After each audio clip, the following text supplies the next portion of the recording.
Hello everyone, welcome to mind of NCERTs. आज की इस वीडियो में हम पढ़ेंगे chapter 4 of science, sorting materials into groups. तो चलिए स्टार्ट करते हैं। सबसे पहले है ऑब्जेक्ट। ऑब्जेक्ट का मतलब होता है चीज़ें, अराउंड अस, हमारे आसपास।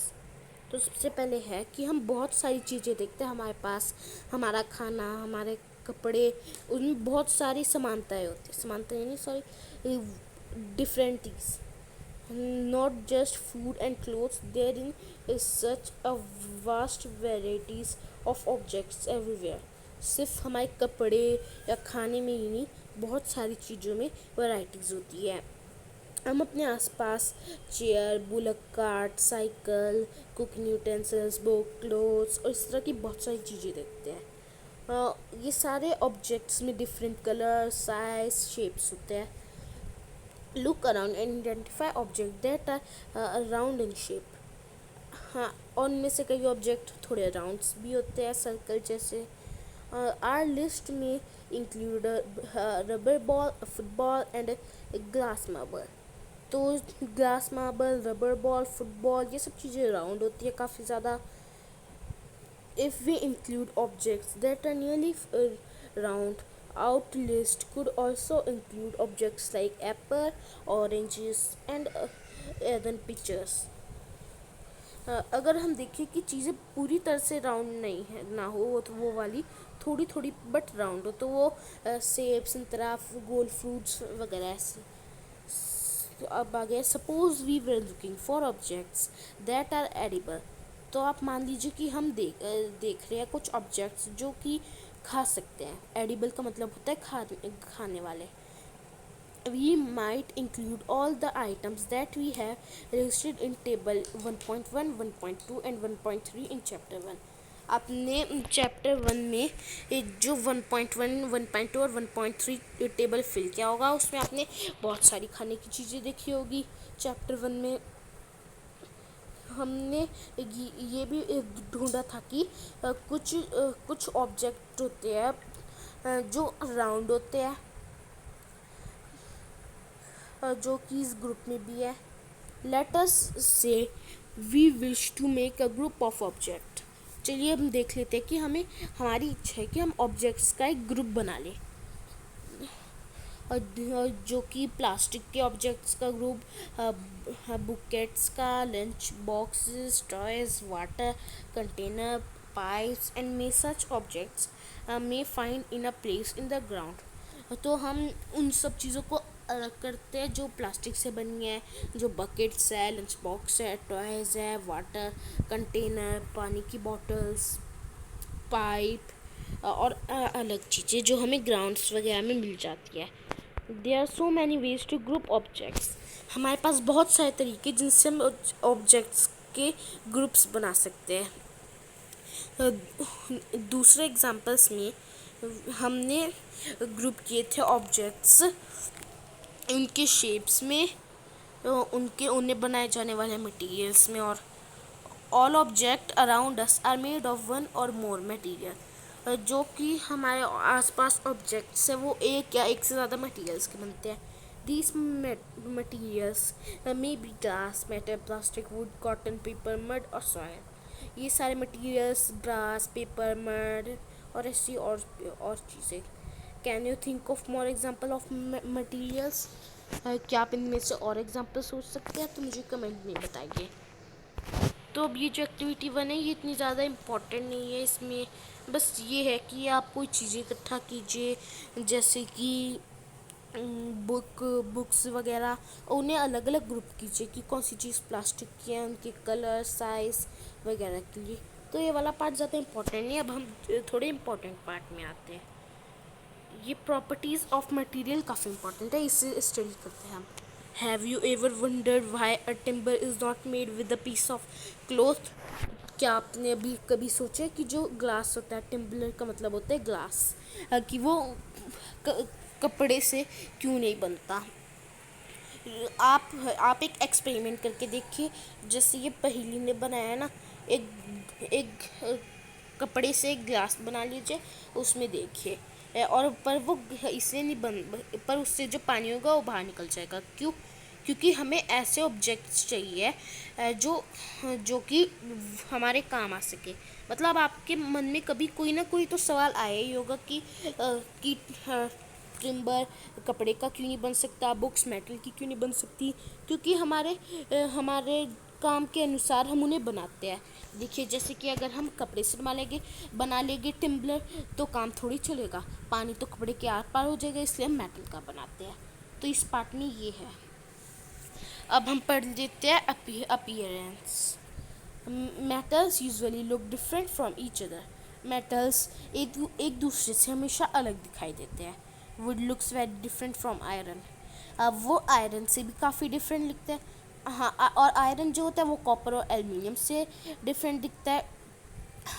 Eight the same time there may be some similarities between iron and copper and aluminium. और इसी समय आयरन, कॉपर और एल्युमिनियम में समानताएं हमें दिखाई जाती है, जो कि वुड में नहीं होती। तो ये एक्टिविटी 3 है। Collect small pieces of different materials: paper, cardboard, wood, copper, wire, aluminium sheet, chalk. आप ये सारी चीज़ें इकट्ठा कीजिए। Do any of this appear shiny? क्या इनमें से कोई चीज़ शाइनी? तो इसका मतलब, इस एक्टिविटी का मतलब है कि कई सारी चीज़ें होती है, मेटल, आयरन, कॉपर, पर जो मेनली जो ये मेटल, आयरन, कॉपर, एल्युमिनियम होते हैं ना, आपने देखा होगा इनमें कोई चमक,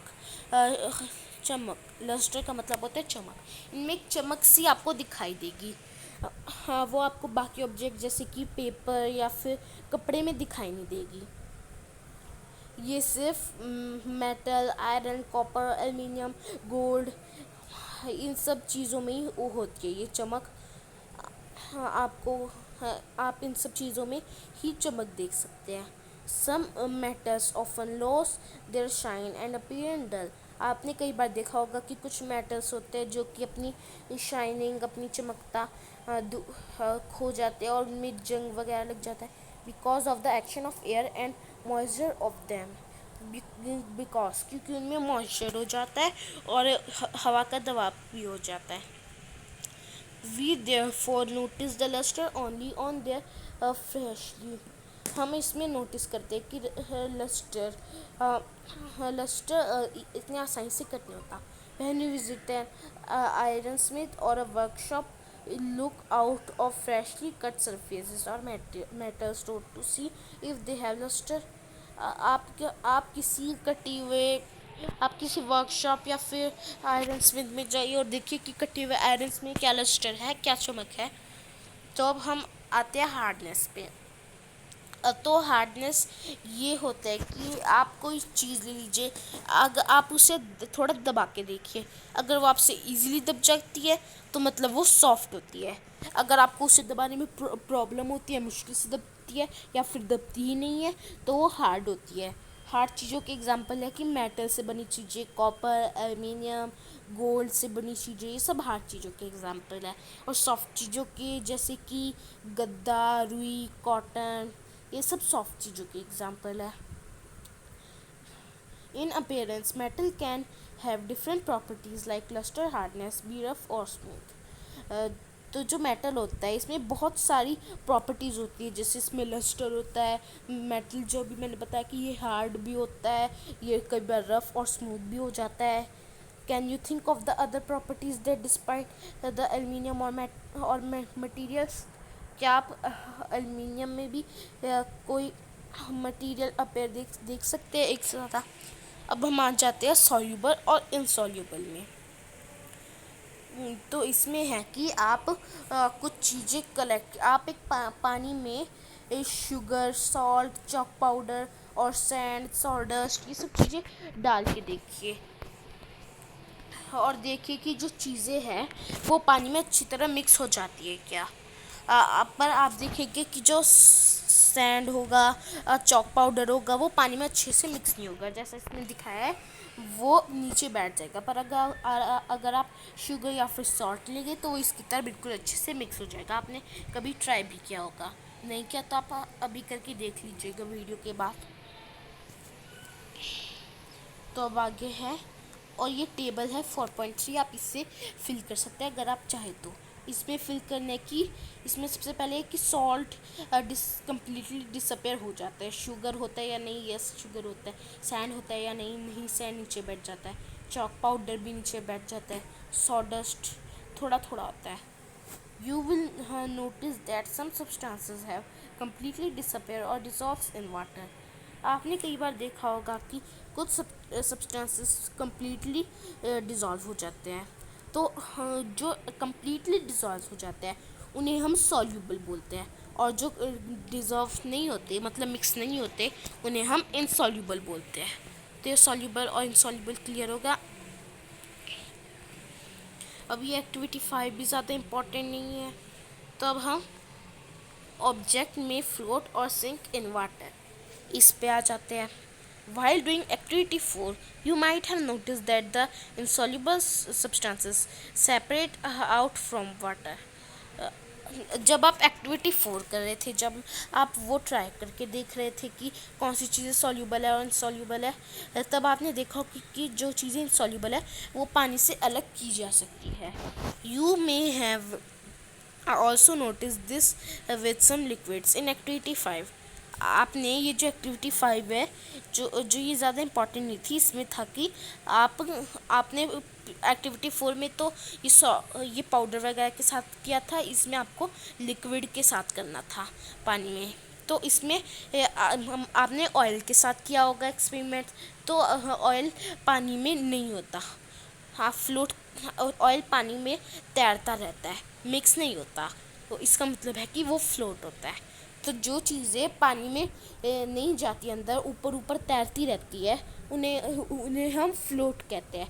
जैसे कि पेपर हो गया, कपड़ा हो गया, कोई पत्ती हो गई, बैलून और बहुत सारी चीज़ें होती है, उन्हें हम वो पानी में फ्लोट होती है। और अब आ गया सिंक।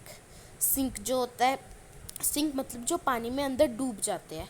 जैसे कि मेटल ले लीजिए, कोई स्टोन ले लीजिए, वो कभी भी पानी के ऊपर नहीं रहेगा, पानी में नीचे चला जाएगा, नीचे जाके गिर जाएगा। आप कभी किसी लेक वगैरह में पत्थर डाल के देखिएगा, वो बिल्कुल नीचे चला जाएगा, बिल्कुल नीचे की साइड। और आप कोई पत्ती, पेपर या फिर कोई बैलून डाल के देखिएगा, वो ऊपर ऊपर ही तैरते रहेंगे। अगर आप बैलून को तो अगर आप पानी में अंदर डुबो भी दे, फिर भी वो तुरंत ऊपर आ जाएगा। तो अब ये सिंक और फ्लूट की बात होगी। अब आता है ट्रांसपेरेंसी में। You might have played the game of hide and seek. आपने हाइड एंड सिक, लुका छुपी, इससे लुका छुपी, छुपन छुपाई, बहुत सारे नामों से जाना जाता है, आपने ये गेम कभी खेली होगी। Think of some places when you would like to hide so that you are not seen by others. आप उन चीज़ों के बारे में सोचिए, जैसे कि आप अलमारी के पीछे छुपे होगे उसमें छुपने के लिए। तो आपने देखा होगा कि जो अलमारी के बाहर से आप उन्हें नज़र नहीं आते, तो इसका मतलब आप जिस चीज़ के पीछे छुपे हैं, अलमारी के पीछे छुपे हैं, वो ओपेक है, और उन्हें हम ओपेक ऑब्जेक्ट्स बोलते हैं। अब आगे ट्रांसपेरेंट में, तो ट्रांसपेरेंट ऑब्जेक्ट वो होते हैं जिनसे हम बाहर देख सकते हैं। ओपेक ऑब्जेक्ट्स तो ये हो गए जिनसे हम आर पार नहीं देख सकते, जिनसे लाइट नहीं पास हो सकती। तो अब ट्रांसपेरेंट ऑब्जेक्ट होते हैं जिनसे लाइट अच्छी तरह से पास हो सकती है, जैसे कि जैसे कि हो गया कांच के बर्तन, शीशे वगैरह। तो जो शॉपकीपर होता है वो भी अपनी चीज़ें कांच के बर्तन और शीशों के पीछे ही रखता है, ताकि जो खरीदने वाला होता है वो उन चीज़ों को आराम से देख पाए और देख पाए कि वो चीज़ें सही है या नहीं, और वो अपने हिसाब से चीज़ों को खरीद ले।